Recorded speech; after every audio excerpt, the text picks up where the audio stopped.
All right. So which one did you want to start with? The Stone Corral Vineyard. Okay. So Stone Corral is our estate vineyard here in the Edna Valley, planted in 2001. The Edna Valley estate, which you also have, is also from that vineyard, but it's just not. Stone Corral Vineyard Pinot is like a 6-barrel lot, barrel selection. Oh, wow. 6 really good barrels. And so you was planted in 2001. So the first vintage was 2004, 2005. When was 2003?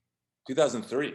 Okay. 2003. I think we produced either 3 or 5 barrels. I mean, there wasn't much of a crop, very Really small crop tiny. the first year. And then tell me a little bit about how did you come across the vineyard? When did you decide to make that leap? Well, Paul and I, probably in the year 2000 during the summer, we went over to the Talley family's picnic area, and so we showed up, and Brian Talley greeted us, and he was aware that I was looking for a land lease situation. We couldn't afford to buy property and plant the vineyard, but I wanted to have control over a small Pinot Noir vineyard, and was looking for a land lease. And I was talking to somebody in Santa Maria, and it just didn't work out. And I think he was aware I was looking for something like that. And right when we got to the barbecue, he said, "Hey, we've got some property next to Oliver's Vineyard that we're thinking about developing. Would you like to lease part of it?" And we said, "Yep." That was it. That's how we got going. So that was in 2000. And then Brian and I worked out, we kind of talked about how it was going to be set up. It always was going to be Pinot Noir. The whole vineyard is Pinot Noir. It's a collaborative planting with Talley. The vineyard is just under 30 acres. We have a third, Talley has a third, and another winery has a third. Oh, okay. So it was developed all at once, all 30 acres or so. And then actually it's set up in 5 different blocks, 4 different clones, 3 different rootstocks. And then initially some of it was cane prune, some of it was spur prune. So there's a lot of variations out there.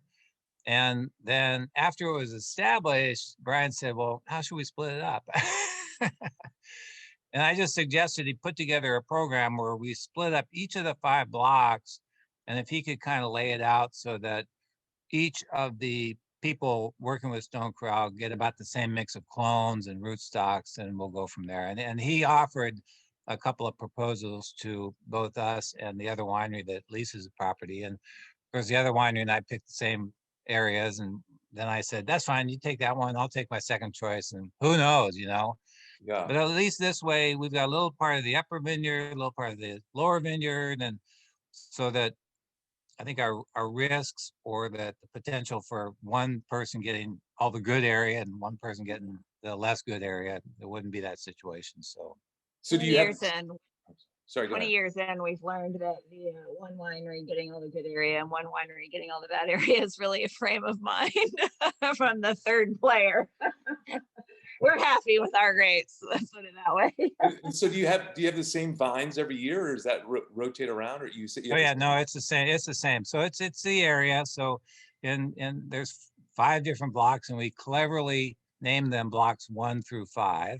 Very clever. Yeah. So for example, in block 5, Talley's have rows like 1 through 39, and Stephen Ross has rows 40 through, I don't know, 82 or something like that. So it's the same area every year.